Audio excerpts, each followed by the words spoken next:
Bismillahirrahmanirrahim. Assalamualaikum warahmatullahi wabarakatuh. Puji syukur kehadirat Allah Subhanahu wa Ta'ala. Alhamdulillah kita masih dipertemukan lagi di bulan Ramadan yang penuh berkah ini. Alhamdulillah.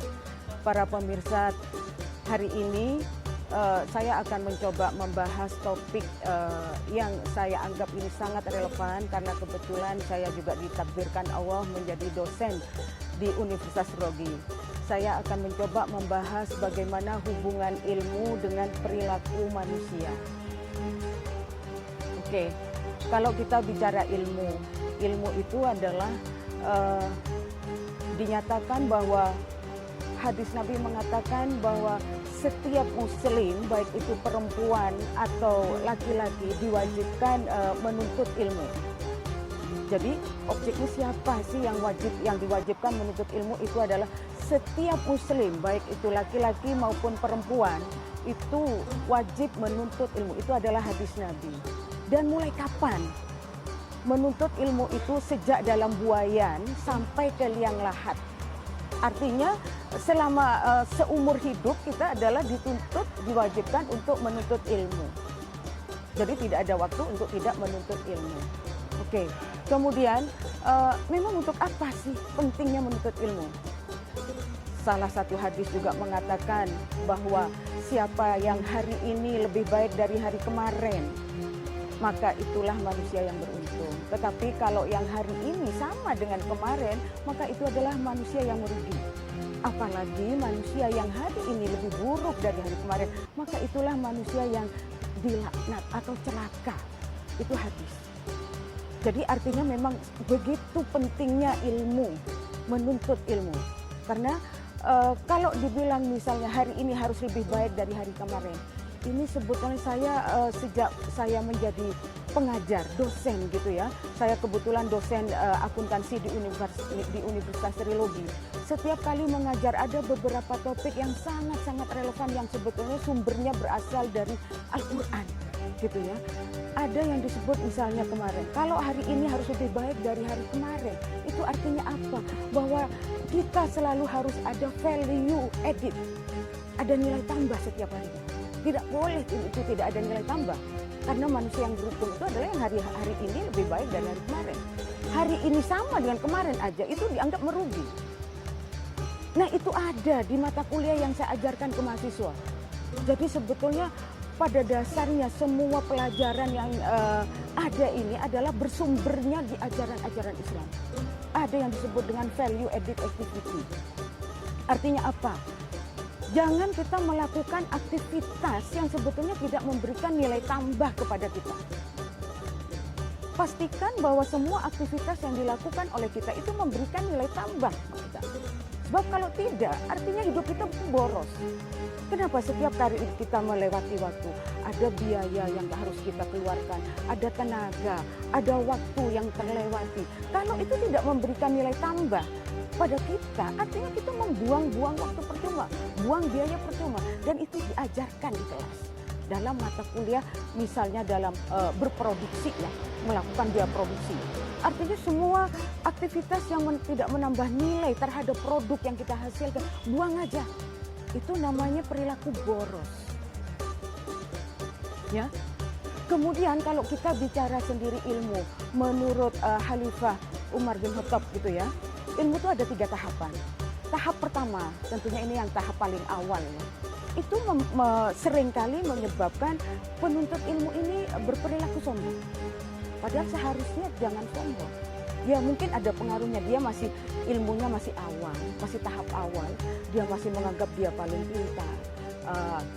Semuanya dia yang paling baik di antara yang lain. Nah, kalau sampai kita melihat ada orang berperilaku sombong, itu artinya ilmunya masih tahap pertama, masih tahap awal. Artinya masih rendah. Itu kalau dia berperilaku sombong. Tetapi kalau kemudian masuk udah tahap kedua, setelah dia mengalami beberapa perilaku sombong yang kemudian berbalik kepada dirinya sendiri gitu ya, dia udah mulai masuk pada tahap yang kedua, yaitu tahap tawadhu.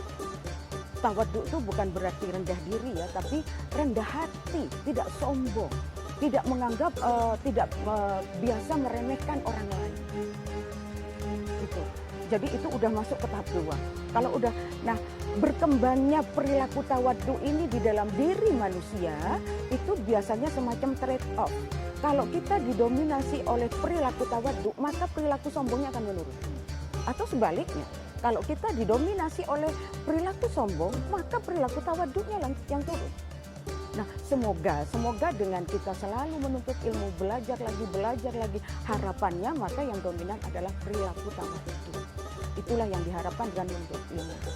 Kemudian tahap yang ketiga itu tidak lain adalah tahap sudah merendahkan diri, karena kita dianggap semakin banyak orang itu menuntut ilmu, dia semakin tahu bahwa dia semakin kecil di hadapan Allah, bagaikan buih di lautan. Dia semakin sadar bahwa dia sebetulnya sangat kecil. Kalau kita bicara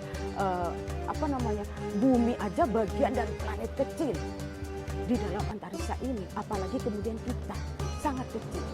Itu. Oke. Kemudian jujur. Jujur itu adalah aktivitas perilaku yang tidak bisa dipisahkan pada saat kita menuntut ilmu. Karena itu akan berpengaruh, dan itu banyak fakta berpengaruh terhadap output yang dihasilkan oleh penuntut ilmu.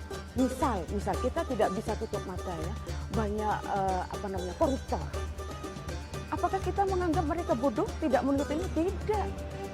Cuman mungkin gitu ya, pada saat mereka menuntut ilmu banyak proses-proses yang dilalui dengan tidak jujur, sehingga ilmunya menjadi tidak bermanfaat. Kenapa? Karena dia tidak jujur, perilaku nggak jujur, nggak bisa. Saya selalu menekankan ke mahasiswa, jujur. Karena jujur itu akan memberikan manfaat. Tidak ada kebohongan yang membawa manfaat, tidak ada. Sementara kita diharapkan, ada di salah satu ayat juga mengatakan, atau hadis Nabi, khairun nas anfa'uhum linnas. Kita diharapkan di situ sebaik-baik manusia itu adalah yang bermanfaat bagi sesama. Gimana kita mau bermanfaat kalau kita perilaku kita jujur, merugikan pihak lain? Saya selalu menekankan ke mahasiswa, berperilakulah jujur kalau Anda kepingin ilmu Anda bermanfaat. Jangan kira itu koruptor itu adalah bukan orang yang tidak berilmu, tapi tidak bermanfaat. Nah, untuk bisa punya sifat bermanfaat, output kita dari menuntut ilmu kemudian bermanfaat, itu ada 2 persyaratan. Misalnya adalah bahwa kita harus memiliki dan kita mau memberi. Itu. Memiliki tidak cukup untuk menyempurnakan kita kalau kita tidak mau berbagi, memberi. Atau sebaliknya, kita mau memberi tanpa melalui proses memiliki, itu impossible. Ya. Artinya sesuatu yang tidak mungkin. Nah, bagaimana kita memiliki?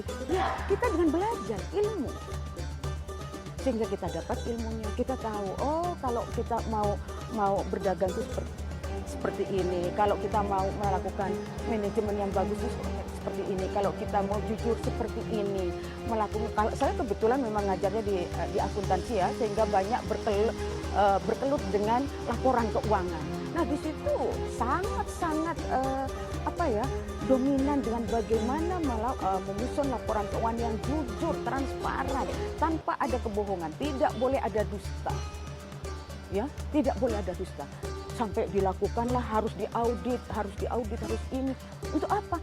Biar tidak ada dusta. Di antara pemakai laporan keuangan dan yang pembuat laporan keuangan sama-sama tahu bahwa ini loh udah transparan, udah benar sesuai standar. Itu sebetulnya udah bagian dari ajaran-ajaran yang ada di dalam agama. Jujur, transparan. Ya. Sehingga saya selalu makin yakin, astagfirullahaladzim, ya Allah, ternyata yang saya pelajari di dalam bidang akuntansi ini adalah implementasi dari ajaran agama yang saya pelajari selama ini. Cuman mungkin sebelum kuliah saya tidak tahu, seolah-olah yang namanya ilmu itu cuman belajar matematik, belajar ini gitu. Ternyata memang substansi dari ilmu itu adalah ajaran-ajaran agama. Itulah mungkin pemirsa, dalam bulan Ramadan yang penuh berkah ini, semua kita akan mendapatkan keberkahan dari bulan Ramadan ini, sehingga kita akan selalu menjadi manusia yang lebih baik dan lebih baik lagi. Begitulah yang bisa saya sampaikan. Assalamualaikum warahmatullahi wabarakatuh.